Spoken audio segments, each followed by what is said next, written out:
Hi there.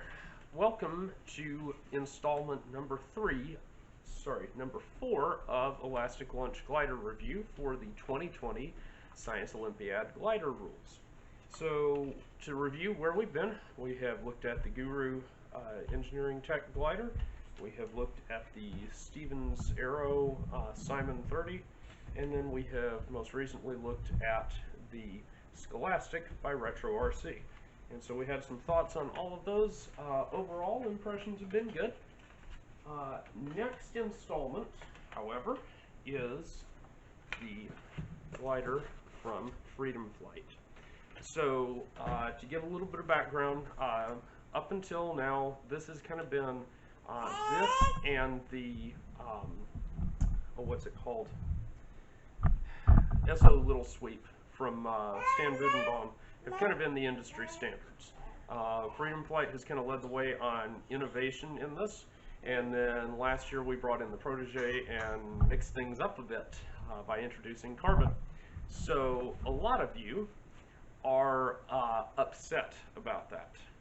I have gotten lots of contact. Some of you are going to think this is crazy, but look, there is a significant proportion of my viewers who have gotten completely ticked off saying, Dave copied the Protege. So, let's talk about that for a second before we get started building this thing. Did Dave copy the Protege? Well, Dave is using similar materials. Dave is using vector board and he's using a carbon fuselage. To those of you that say that's you know, not right, look, he'd be insane not to. Dave's policy is to build the nicest gliders he can, the nicest kits he can, for Science Olympiad competitions. So what is the industry standard now? Carbon fuselage, vector board flaps. Unless he's going to have a hot wire cutting rig to cut tapered flaps, this is pretty much his only option for flaps. The Rohicel from last year was horrifically expensive for him to deal with, and it was difficult for students to work with. He used that because that was what was available, because Depron is gone. And to those of you that are wondering, yeah, Depron is gone forever. It's not coming back. Give it up. It's gone.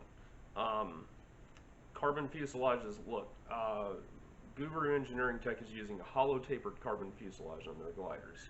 So that's kind of where we are in the progression of the technology here.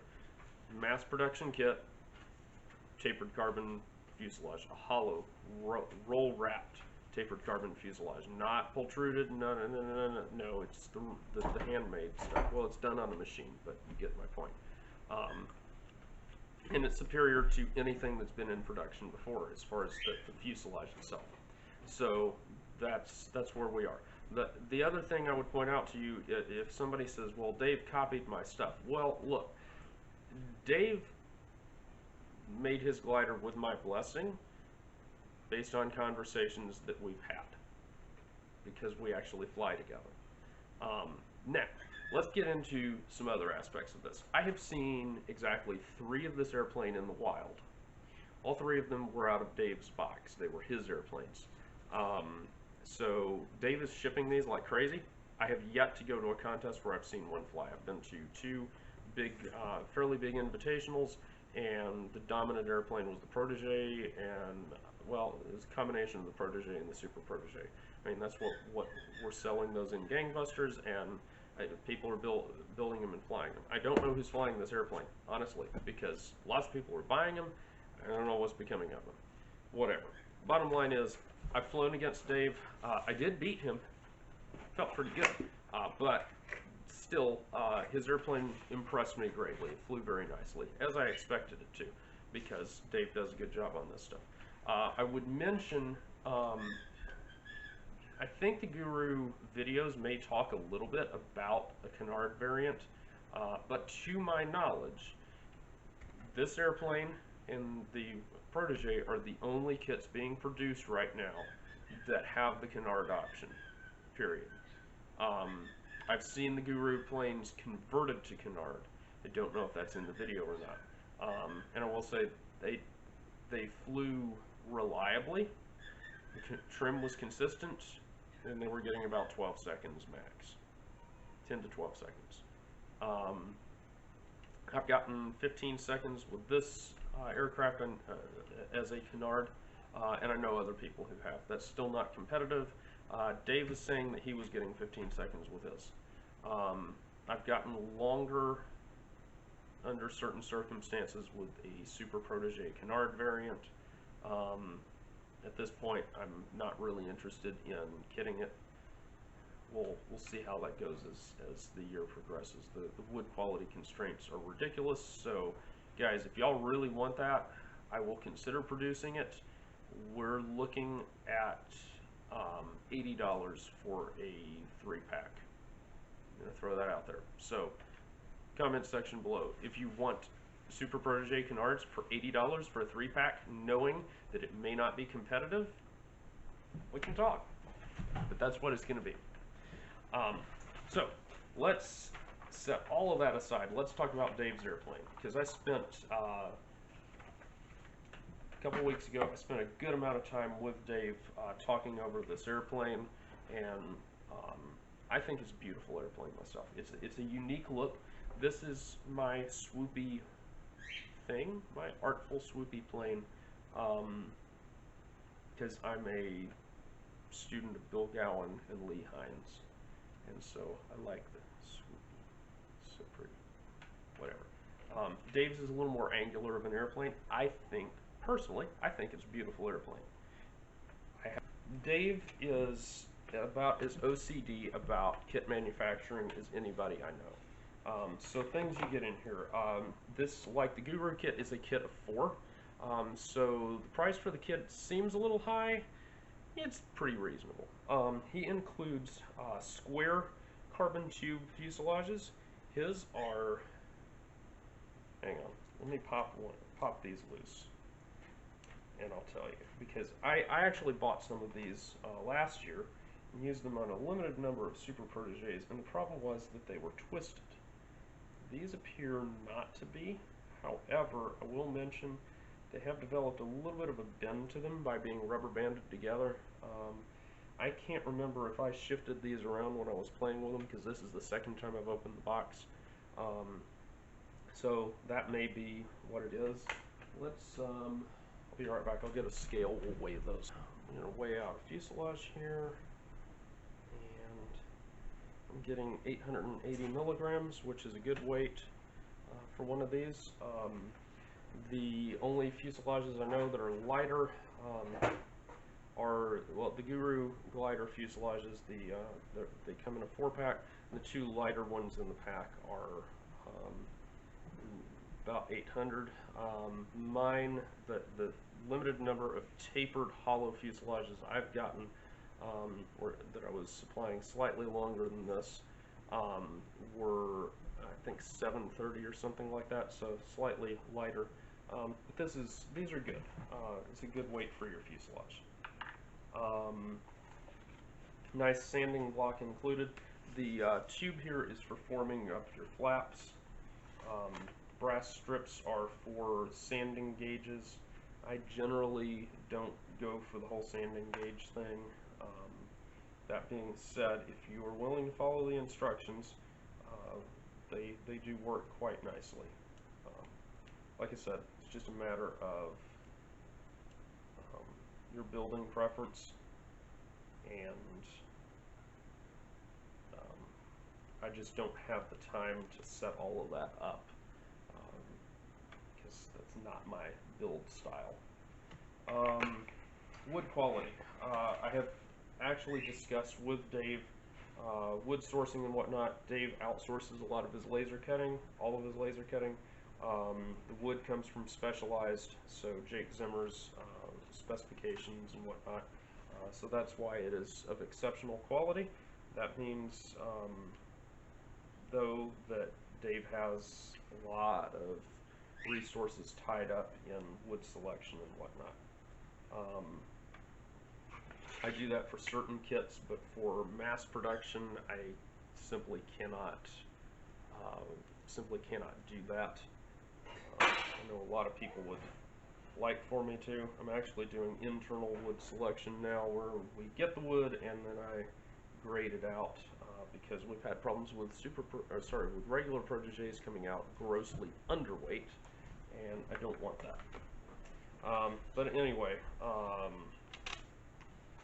more of me yammering on. I don't remember what this is for. I'll have to read the instructions. The 1/32 balsa for the tail surfaces. Is it 1/32 or 1/20th? I can't remember. This says it's 1/32. It looks a little on the thick side, and I'm not going to gauge it because I don't have time. But that's some beautiful wood right there. Very high quality laser cutting. The 1/16 balsa for the wings is C grain, contest grade. It's beautiful. That sheet down there is just phenomenal. The vector board for your flaps. It's cut a little bit different strategy than what I use, but it's beautiful. Of course, Dave has been real OCD about the quality constraints on this stuff. I have elected not to be. We simply design the airplane around it. We pick out the wavy sheets and everything else goes. More hardware packs. So there's 1/16 plywood here. So he's gone to a real simple nose piece right here. It's just a one-piece nose made out of the plywood.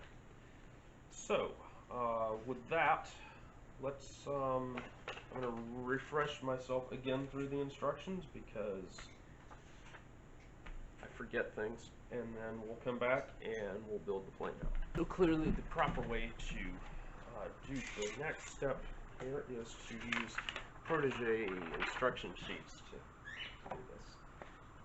So before I get started with anything else, what I'm going to do, where did I put my razor blade? Who knows? I'm going to set up the flaps because I'm going to try doing it Dave's way, which is to go ahead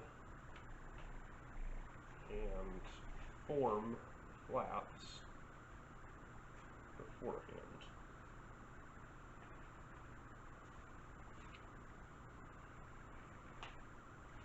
I have not tried this strategy before. It looks like it's a worthwhile one. So, I'm going to give it a shot, see what happens.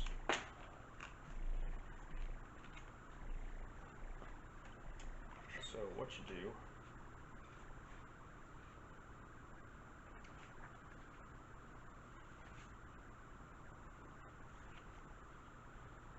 see if I can do this right. I'm just going to lay them on top of each other.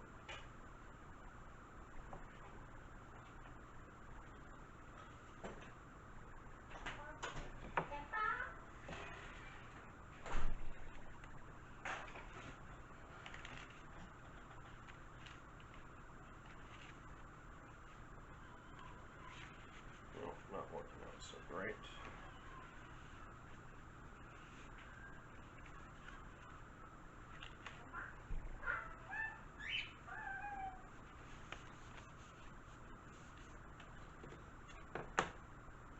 So Dave says to leave these like this for an hour.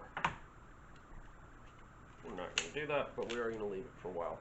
Dave watches this channel, by the way, so y'all be nice. Alright, next topic. Tail surfaces.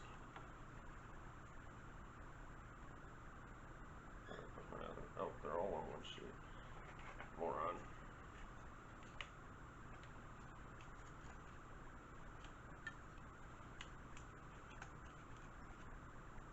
So, usual principles apply here for your tail surfaces, yada yada yada. Round off leading edges a little bit. Nothing extreme required. Listen to my child bang around with Legos in the background. Y'all know the drill by now.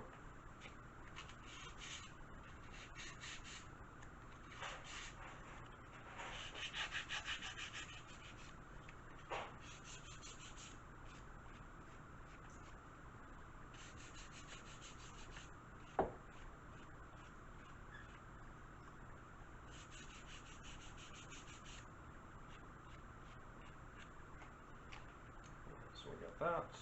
Next, we will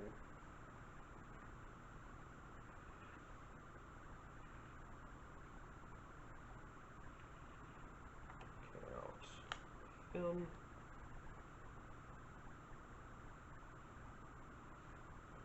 Cut out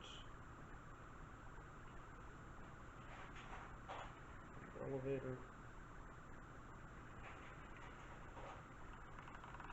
Now, in hanging out with Dave, he stores his airplanes very, very meticulously, so they don't get warped and whatnot. But I'm going to go ahead and say, square edges on vector board is an invitation to trouble. That is my personal experience. So, beware.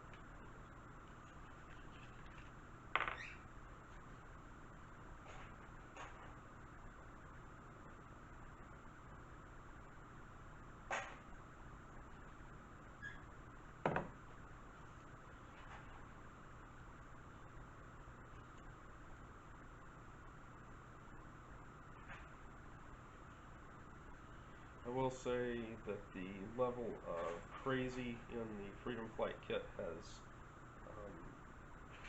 gone down a notch from last year as far as all the complexity and whatnot. Airplanes are much more relaxed in how they're supplied. Yeah, so there's that. I'm going to have to trim the bottom of the rudder because it's designed to clear the horizontal, fuselage, and this one still is going to be a little bit close because you'll understand when I start assembling it why I'm explaining this.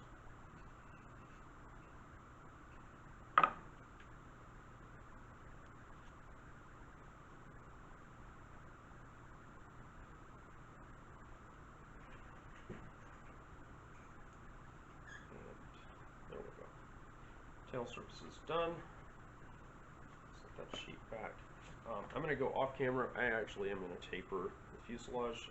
Go from about the midpoint back for doing that. See the giant smudge of black here. But basically, I need a new workspace thing here. So try and wipe the last bit of dust off of this fuselage so I don't get it everywhere. I think I did a halfway decent job of tapering that. Let's see what it weighs.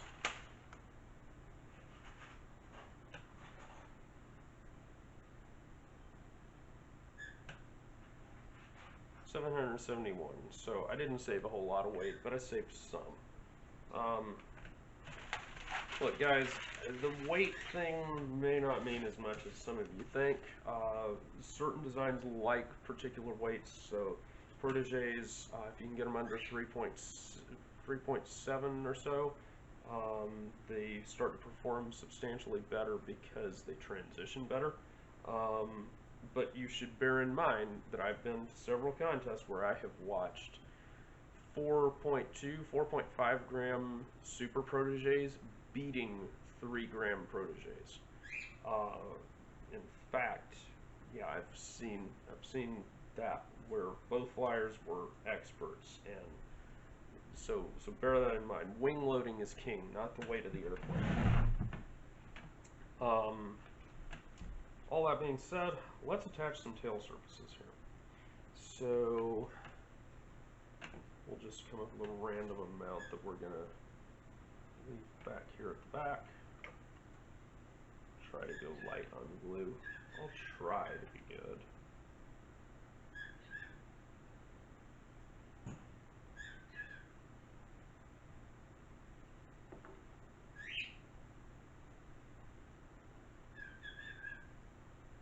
There was a time when I built so very light. That was when I flew Easy V. I don't fly Easy V anymore. I should fix that though. Alright, so stab attached.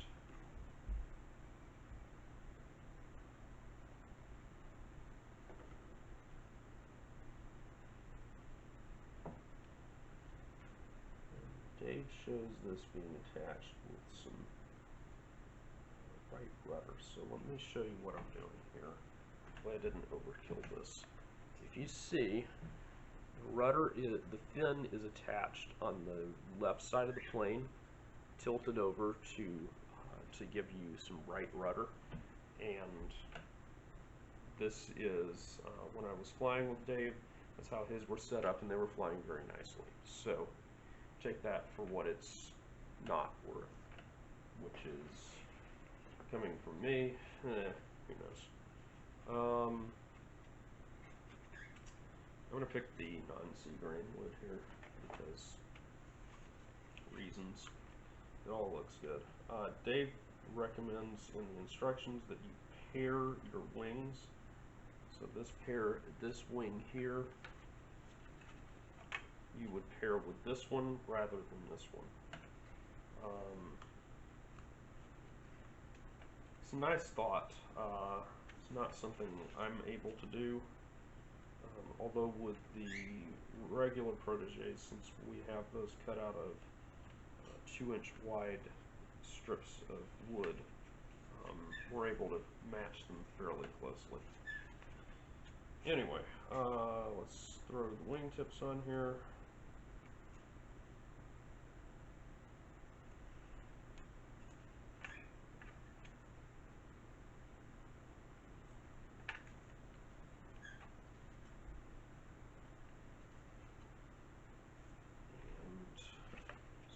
And contact points here. I'm not convinced that 1/16 balsa is needed on a plane like this that's still of fairly narrow wing chord. Super proteges do not like narrow, or do not like 1/32 balsa. They don't fly quite as well, although we end up sanding them down, but they like a little bit of a thick spot on the front of the wing.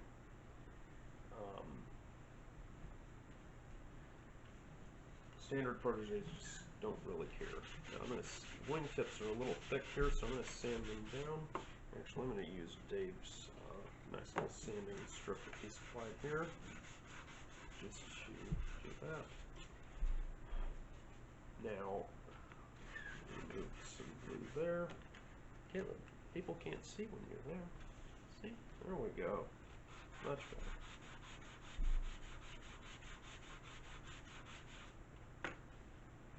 Child of stinky hair. Been sweating. They've been running around.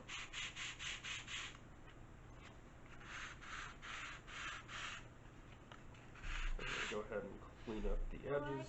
What you doing? I'm making Mr. Dave's airplane. See how it flies. So, what is recommended here, Dave gives you a bunch of sanding jigs to taper sand and everything. Since I have... Alright, Caleb, you gotta be quiet. Just stay and watch. I'm going to use my fancy razor plane here. I'm going to taper the thickness down, just like I do on mine. And if I can take one more pass.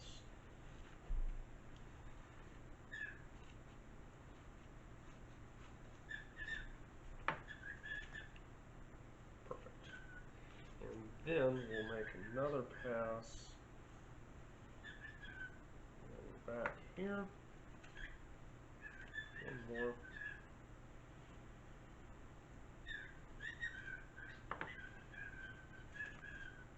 Like that.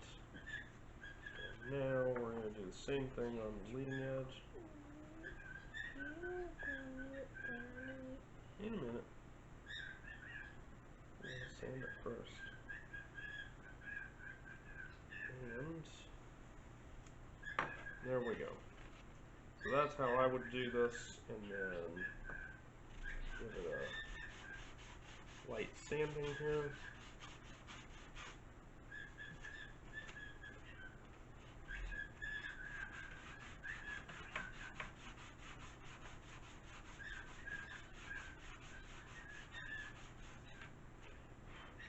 And there we go.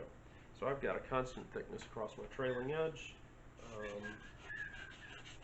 Round off my leading edge a little bit just to get a little more performance.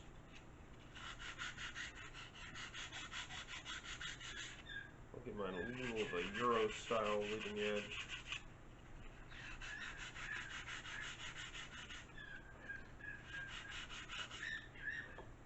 Alright, just like any of these kits, you gotta, well, not just like any of them. Like the Protege, which is the only other one that has all the sanding and stuff, these require you to pay attention to left versus right wings.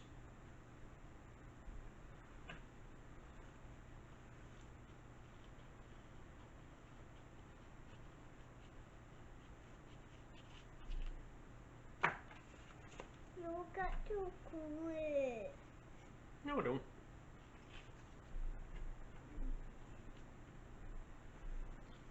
You do it like this. Not yet, I don't.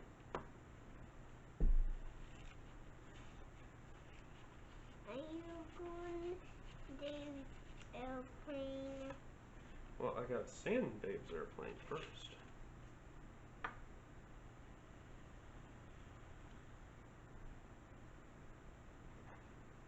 Isn't it Dave's airplane that you can fly?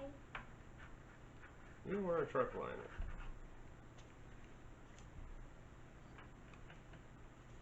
I may have sanded that a little on the thin side. Oopsie doozy.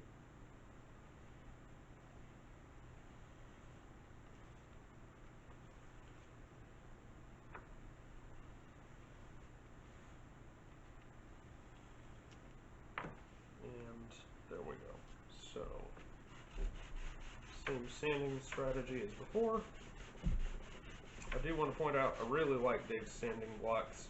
I need to start making these too. And not so much for Science Olympiad planes, because I don't think that it's necessary there.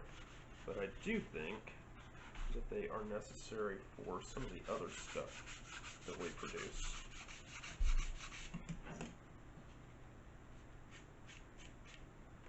Alright, I'm going to taper off my leading edge on, or my wingtip on this side to be the same. Give me a minute, and I'll help.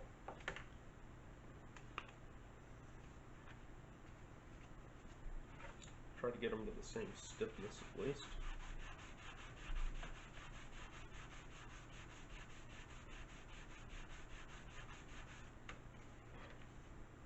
A little better. And there we go. So the wings are going to end up like that, but we need to put the flaps on them first. So we'll look at that. So let's step on to a different topic, which is setting up wing mounts for this airplane. So I take out one of these very light 3/16 square sticks. We glue that 5 inches from the front of the wing.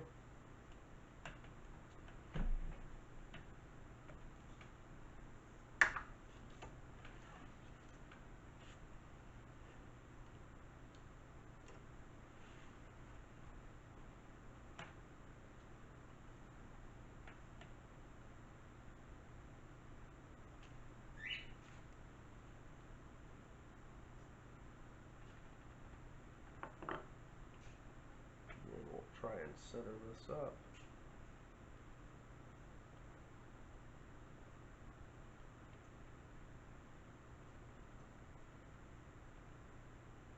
And there we go. And Dave's instructions talk about if you're trying to save weight or drag, you can double this guy.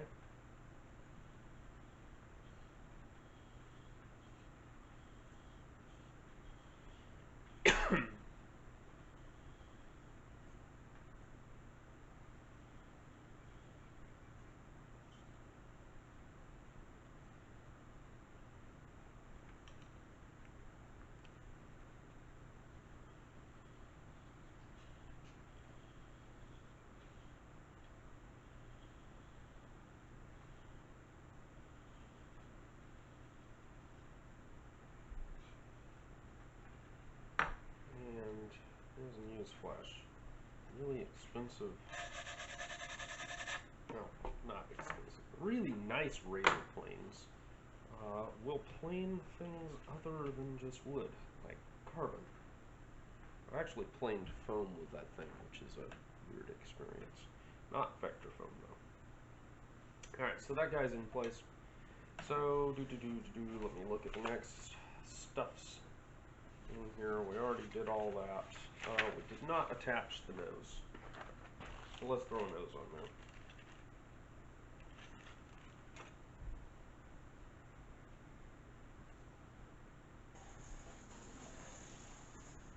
Come on.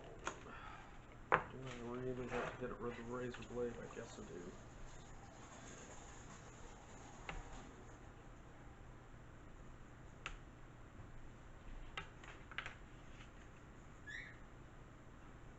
There we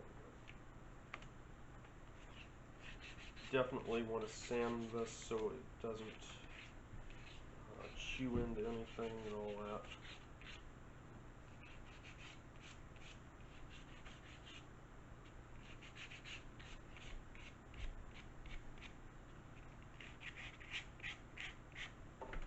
Then you just slot this on the front of the nose.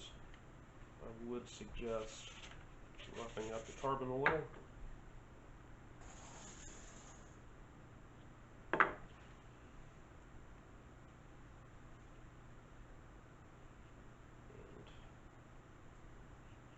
there you go.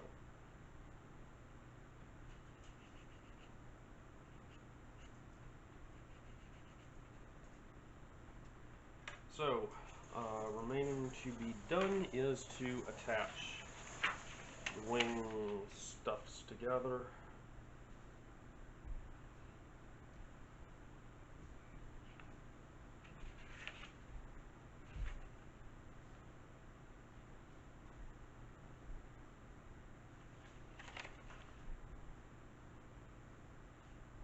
Not sure what's going on. There's something in the middle here that doesn't make sense. Oh, destroying a mark, yada yada.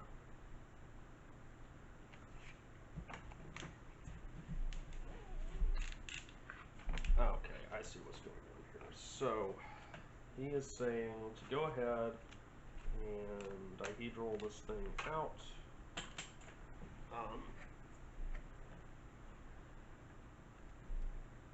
This is based on my experience and how I built these. I don't think this is necessarily your optimal way to do dihedral anymore, because just propping up one side is handy.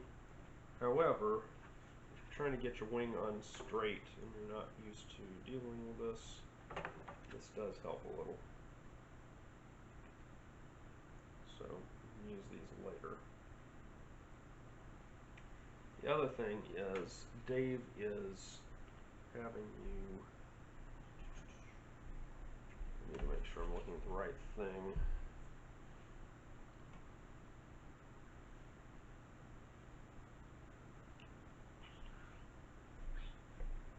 Okay, so that's why he's doing it this way.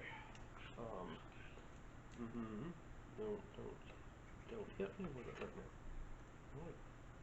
Alright, so the reason Dave is having you do this is sanding that.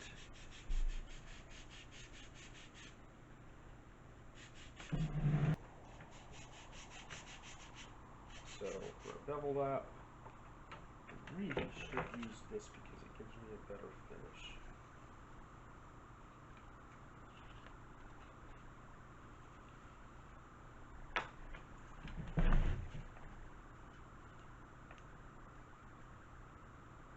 Bottom line is you're trying to get this on straight on this strip. Now, Dave and I have had this conversation about a gajillion times regarding my personal opinion on removable wings. They are great for one thing, and that one thing is airline travel. But they add a layer of complexity that I, quite frankly, abhor.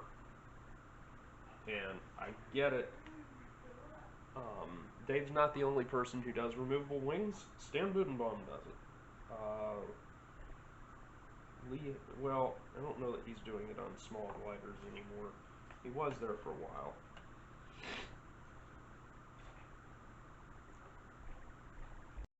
Helps to not have the battery die as you're assembling that, is what it is though. Wing is attached, all happy like. Can slide it back and forth on here, I think that's how that works. Anyway.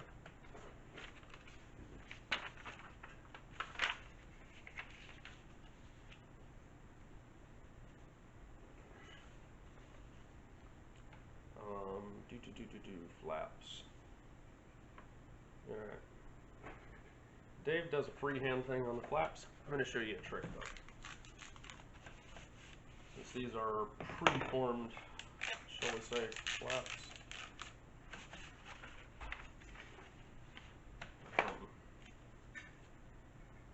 I are idiot. Would you believe? Made 2 left flaps. So we're going to speed form another flap.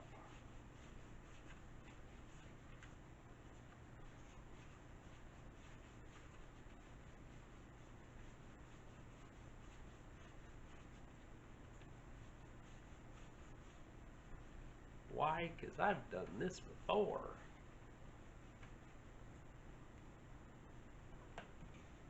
Uncurl this one a little bit.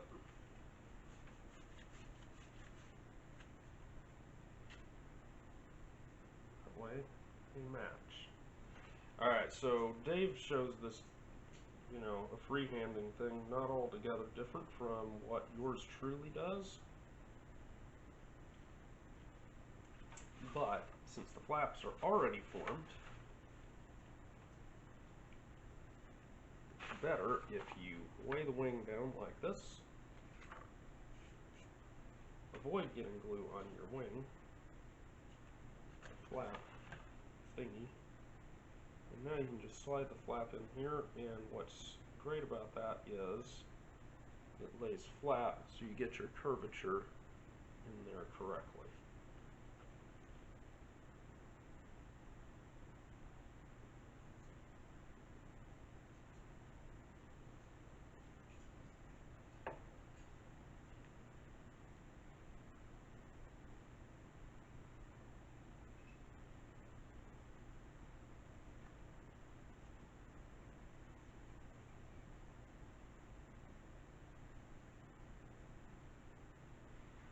So, by holding the trailing edge here of the wing, of the balsa part of the wing flat, flap already curls up at the correct amount.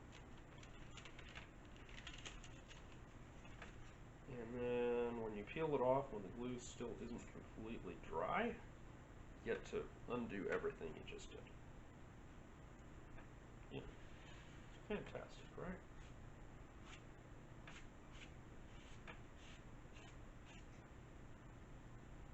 Another Joshua Finn screw-up brought to you by the wonders of the internet.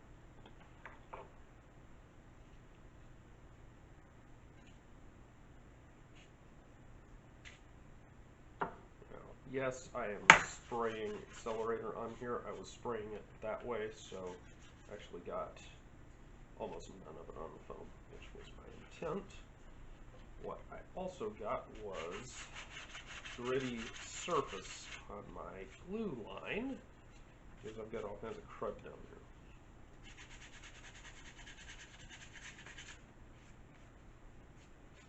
Much better.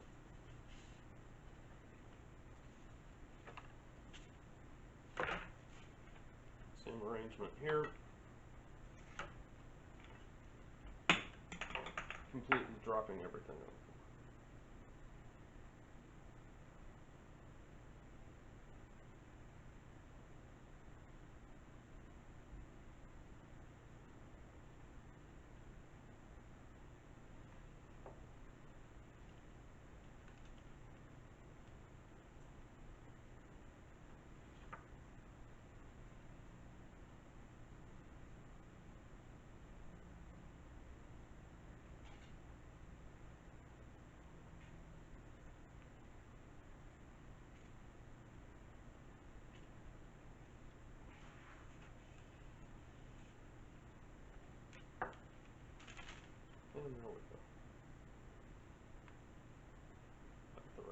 selection. Now, one problem that I see.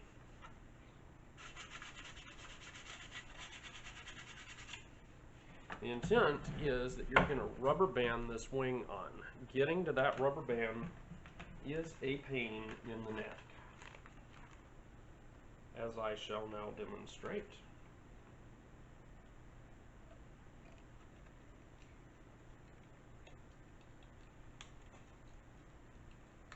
Now, Dave and I have been over this, like I said, many times. I think my answer to him at the last meet was to take, I took a particularly fragile protege, the one I showed on here that I beat him with that day. And I loaded it all the way for full stretch on my fancy pants launcher, pointed it at the ground, and shot it straight down at the ground. And then picked it up and kept flying. And that is the miracle of a nose bumper. So take that for what it's worth. I get it that the rubber band on wings are cool. My biggest thing is a lot of these kids just do not know how to deal with this at all. Like clueless, idiotic, everything. And so my experience, this is my personal experience, the kids I have worked with, I'm consistently finding that the kids that are able to work with rubber bands like this are ones that are already at a skill level where they don't even need the rubber bands, because they know how to make an airplane do what it needs to do. They won't get it broken and what have you. Again, my opinion on the matter.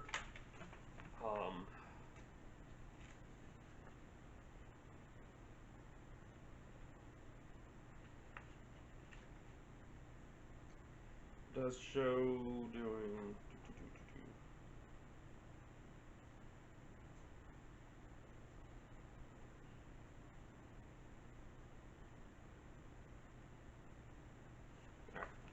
so your CG is supposed to go slightly ahead of that. I've had to slide the wing all the way back and it's still not balancing. So, other thing is this airplane is balanced, or set up with near zero wing incidence. I'm not going to break into that clay. I'm going to go chase down some of my own because reasons. Alright. And if you glue the clay on, it doesn't come back off. CG's almost where I want it.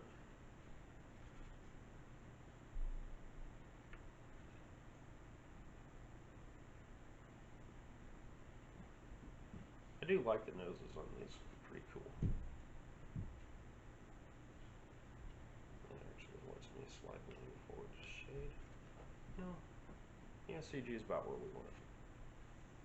I did not get the flaps glued on real good on this as far as straight. There's one sticking up over here.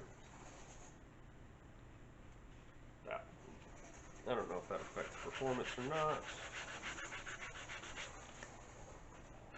It's amazing what does and doesn't on these. Good news is, with the right sandpaper, you can sand vector board a little bit. Just don't do it. Alright, I'm going to check through here real quick. Yada, yada, yada.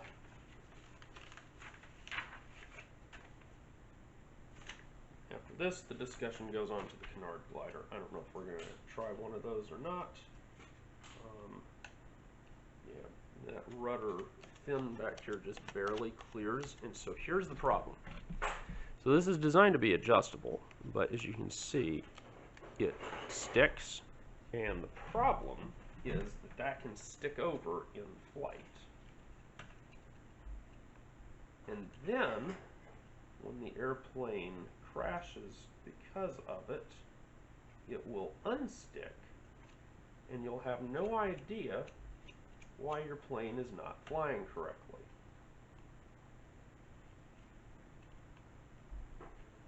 If I sound irritated, like I've had this happen to me, it's because I've had this happen to me and I'm irritated. And not with Dave's kits, with my own airplanes. Alright, so we've got Dave's beautiful airplane here.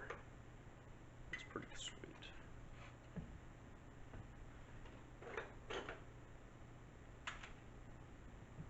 Flies nice. Okay, so I did adjust the stab tilt slightly.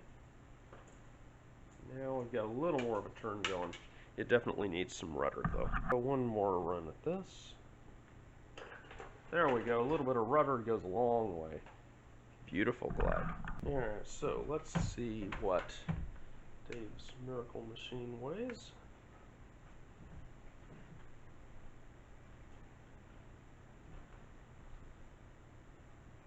And I got 3.5 grams, which is pretty good weight for a pretty good sized airplane. You compare a standard Protege to it. Quite a bit more tail moment, flying surfaces are larger, etc. Still heavier than like the Ultimate Protege, or sorry, Super Protege. And I am going to point out, I went pretty far with sanding this down. Yeah, I could save a little bit of weight here, but not much. So yeah, in theory you can get these down to 3 grams, but you're going to be working hard to do it. The one that I was flying with Dave, or flying against with Dave, it was about 3.6. So that seems to be kind of the standard weight. And I mean, the balsa is very, very light in this airplane. So take that for what it's worth. Still, good airplane, great airplane. I've seen these fly, so I already know what it's capable of. We're going to take it outside and we'll check it around a little bit and you can see how it flies. Hi, I'm Josh Finn. This is Hope. We are J&H Aerospace. If you like this video, hit the like button. Also, how about subscribe to our channel and check out jhaerospace.com for new free flight products and all of the tooling that you'll need to build them. Thanks for watching.